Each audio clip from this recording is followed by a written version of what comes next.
Okie dokie. I do not know very much about the runes at all, and I'm still learning about them. But what I do know is that I have an associate's degree, which means that I went to community college and learned how to gather a lot of superficial knowledge about a topic and present it. So that's what I'm going to do today about the sacred, extraordinarily powerful rune, Isa. There's my homemade rune set stained with my blood.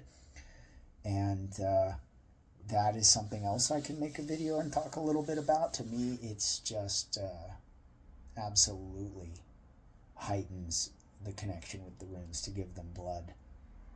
Well, okay, I'll just real quick say that I'm going to circle back to this book too, by the way, but the Shaman's Book of Extraordinary Practices by Jose Luis Stevens, PhD, he mentions in here something that I happened upon, that I definitely blooded my runes because Odin's blood stained Yggdrasil, right?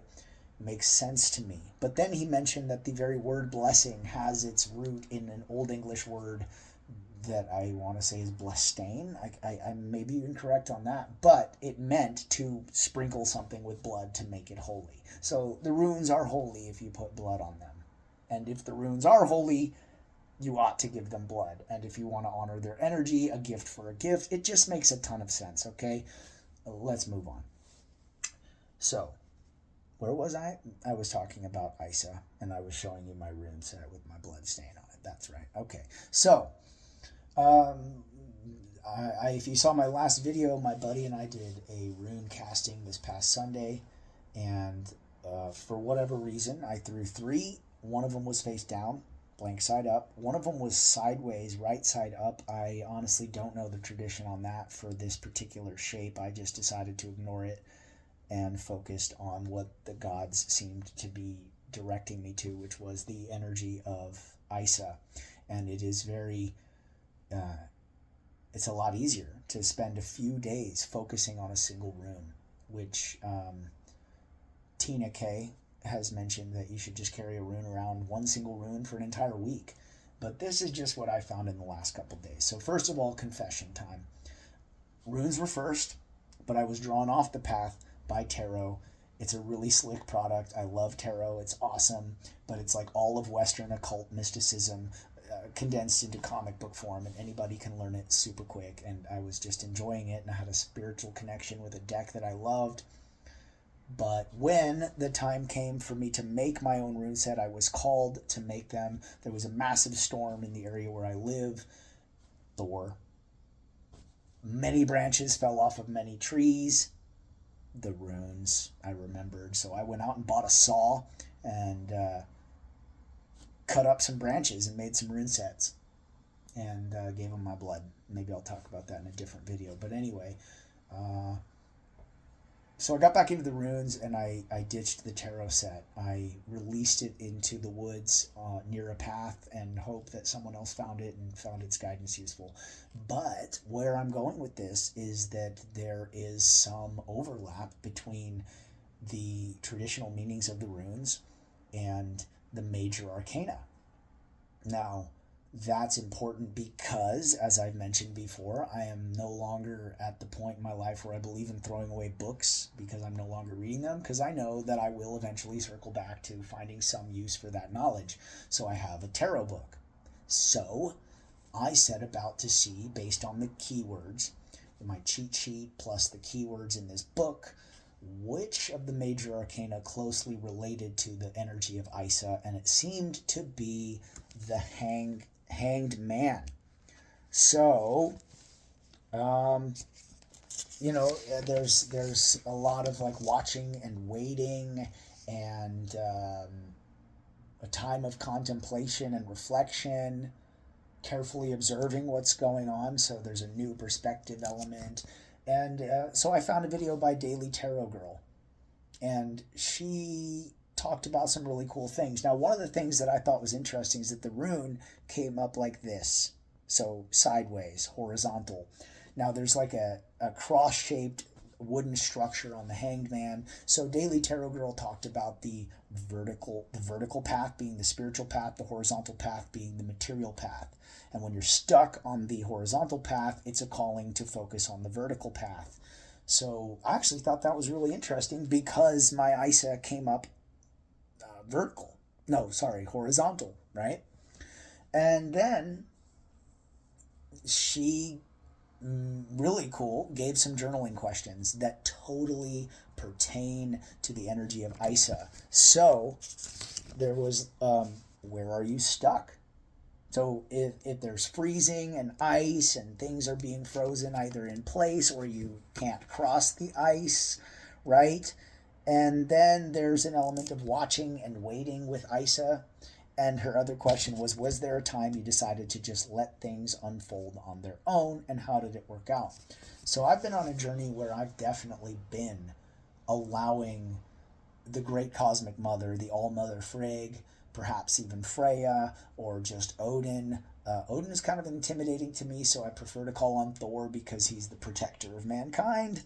So if there's a more comfortable energy there, but I just let the gods take care of things, and it just really works out. So Isa is about taking time to contemplate, get out of the way. Now is not the time to be doing a whole lot. And so I just thought that was a really solid overlap, and those journal questions were completely relevant. So anyway, moving on, I also remember saying that I have the book, The Secret of the Runes by Guido von List.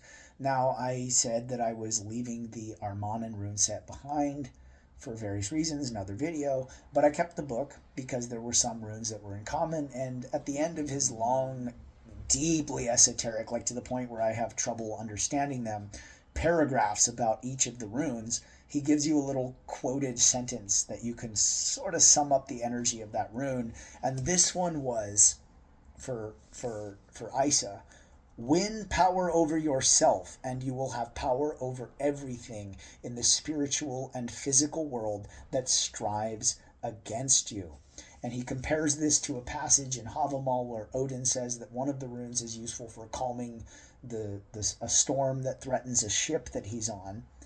And I think he talks about how this can represent emotional energy that we need to calm. Now that called into mind another thing about this book where he talks about shutting down energy fields and how emotions are actually just energy fields that we experience as spiritual beings. We pass through them and we can decide to not tune into them and actively tune into other helpful energy fields. So we'll talk about that. But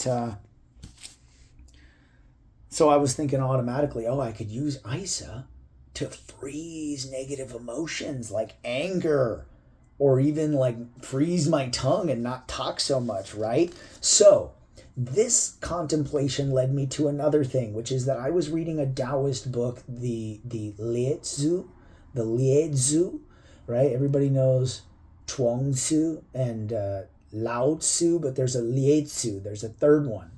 And in that one, there's a story about a dude who heard that one of the king's ministers, who was a cruel young man, had the power of granting people life and death with just a word, or control over life and death, and making poor men rich and rich men poor with just a word. Now, this was because he was in good with the king, right? But this poor old man overheard this and took it literally and sought out this cruel young man. So this cruel young man plays a bunch of pranks on this poor old dude, and like asks him to do a bunch of ridiculous stuff, like pass through some fire to go get this special cloak that he can keep if he makes it through the fire, dive to the bottom of a whitewater river and get a pearl that's at the bottom of this river, or jump off a cliff and he'll get a certain amount of silver. And the dude just does all these things.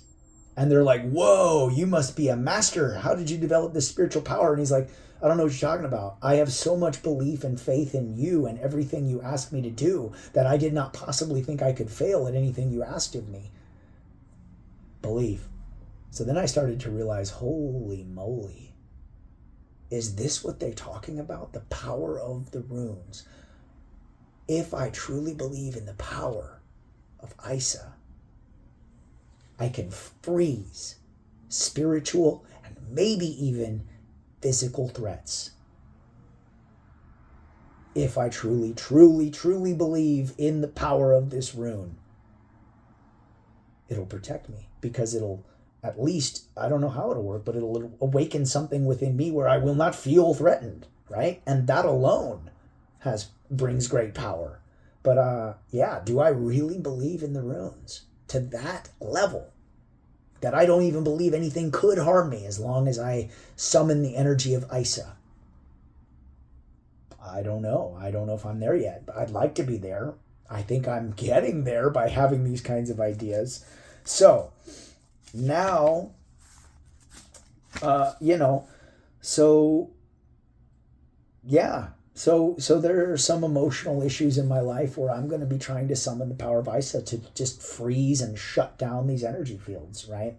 So, and another thing about belief, that the tarot book that I have, which is by Meg Hayertz, one of the elements of the Hanged Man that I thought really applies to this journey is, quote, learning what you believe in, what you are devoted to, and what sense of faith will carry you through. So that is the pause of Isa. Take the time to figure those things out, right? From a word to a word, from a deed to another deed. Now, finally, the last thing that I want to wrap up with is the big innovation that I had today. Shaman's Book of Extraordinary Practices, okay? I'm enjoying this book. It's really helping me. The guy has 58 power tools for personal transformation. I decided to look through the table of contents and see if any of the practices in here match the energy of Isa. And here's what I got. Now, I just did this. This just hit me today, so I haven't had time to practice all these things and report on it to you. But I highly recommend you get this book. And if you're into the runes, it seemed like a good way to cross-reference different fields of shamanic knowledge. The runes are shamanic tools. I'm learning about shamanism from scratch. I'm learning about the gods of my ancestors from scratch. This just meant to be. So, the practice of silence. Talks about the practice of silence. That's definite Isa energy right there. Another one that's really great, the extraordinary practice of taking cold showers. Obvious. Hell yeah, I'm going to be doing that and invoking Isa.